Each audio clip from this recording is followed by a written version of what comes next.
Créée dans le début des années 80 et diffusée entre 84 et 92, Madame est servie raconte l'histoire d'un ex-champion de baseball, veuf, Tony Micheli, souhaitant quitter Brooklyn pour offrir un meilleur cadre de vie à sa fille. Il devient alors homme à tout faire dans une famille aisée du Connecticut avec laquelle il vivra de palpitantes aventures. Cette série sera un véritable succès et de nombreuses stars apparaîtront dans cette série telles que Ray Charles, Frank Sinatra, voire même Mike Tyson. Mais que sont devenus les acteurs de cette série? Que font-ils maintenant? Tony Danza, alias Tony Micheli dans la série, aura, avant Madame est servie, été boxeur professionnel, et c'est grâce à cela qu'il sera repéré pour devenir acteur. Pendant la série, Tony obtiendra son étoile au Hollywood Walk of Fame. Après la série, malgré quelques déceptions telles que La loi de la mafia ou The Tony Danza Show, il tentera une diversification dans des séries plus adultes. En 1997, il obtiendra une nomination aux Emmy Awards grâce à la série judiciaire The Practice. En 2002, il rejoindra la série Associés pour la loi jusqu'à l'arrêt de la série 2 ans plus tard.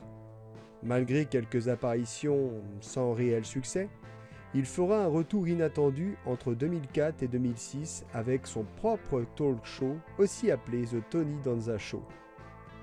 Il reviendra en partie grâce à Jason Gordon-Levitt en 2013 dans le film Don John où il incarne un père de famille macho et aigri. En 2018, il revient sur le petit écran avec la série The Good Cop aux côtés de Josh Groban, mais la série sera arrêtée au bout d'une saison. Alyssa Milano, alias Samantha Micheli, deviendra célèbre grâce à la série Madame est servie. Grâce au succès de la série, Alyssa fera ses débuts au cinéma avec Arnold Schwarzenegger dans Commando en 1985. Elle deviendra alors une icône pour les jeunes et jouera dans quelques films tels que Auto-école en folie et Le bal de l'école où elle jouera avec de nombreux enfants stars tels que Matthew Perry et Christina Applegate. Elle tentera sa chance en 1990 dans la chanson et fera 5 albums qui cartonneront en Asie, particulièrement au Japon.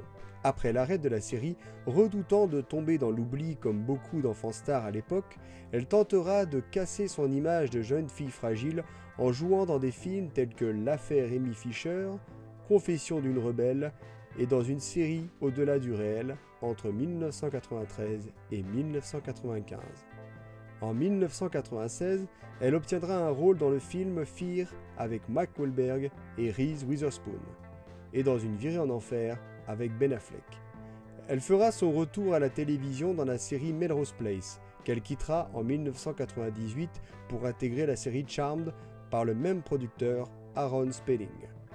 Une consécration. Le succès sera mondial et relancera définitivement la carrière de l'actrice. En parallèle de la série, Alyssa deviendra une personnalité engagée. Elle sera nommée ambassadrice de l'UNICEF et partira dans des missions humanitaires en Angola en 2004, puis en Inde en 2005, où elle portera secours aux enfants défavorisés.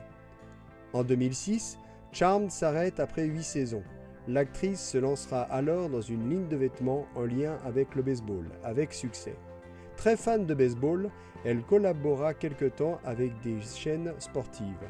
Elle fera un retour télévisuel dans des seconds rôles tels que dans la série Castle, puis dans un projet dramatique Mistress en 2013. En 2017, Alyssa sera à l'origine de l'explosion du phénomène MeToo. En 2018, elle apparaîtra dans la série Insatiable, série controversée qui s'arrêtera début 2020. Judith Light, alias Angela Bauer, débutera sa carrière au théâtre pendant de nombreuses années. De 1977 à 1983, elle jouera dans quelques séries, mais c'est vraiment en 1984 qu'elle décrochera le rôle de sa carrière dans la série Madame est servie. À l'arrêt de la série, l'actrice rebondit aussitôt et jouera une nouvelle matriarche dans la série sitcom Phenom. Après une saison, la série s'arrêtera et Judith retournera au théâtre à New York. Elle fera quelques apparitions dans quelques séries télévisées, mais c'est en 2002 qu'elle reviendra au premier plan dans la sitcom Spin City. Ce succès lui permettra d'obtenir un rôle récurrent dans la série New York Unité Spéciale jusqu'en 2008.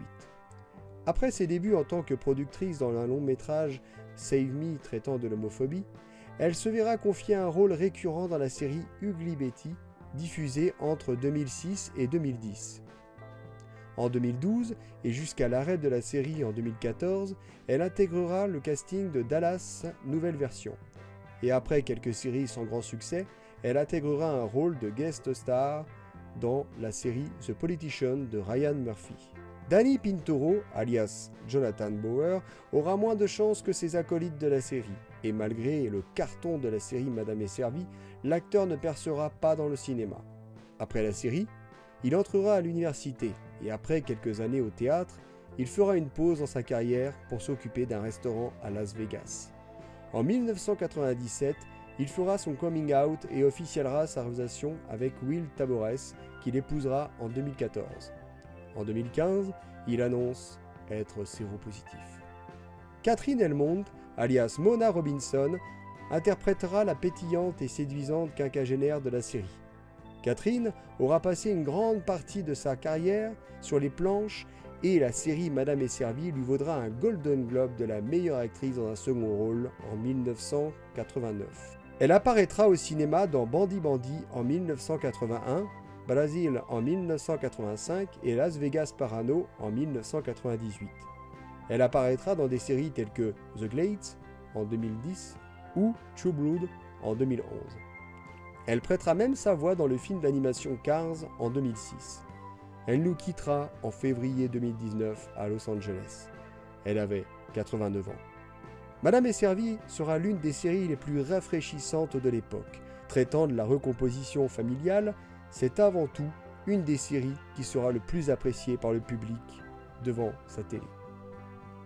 C'est tout pour ce Que sont-ils devenus. On se retrouve très bientôt pour une nouvelle vidéo. Ciao, kiss!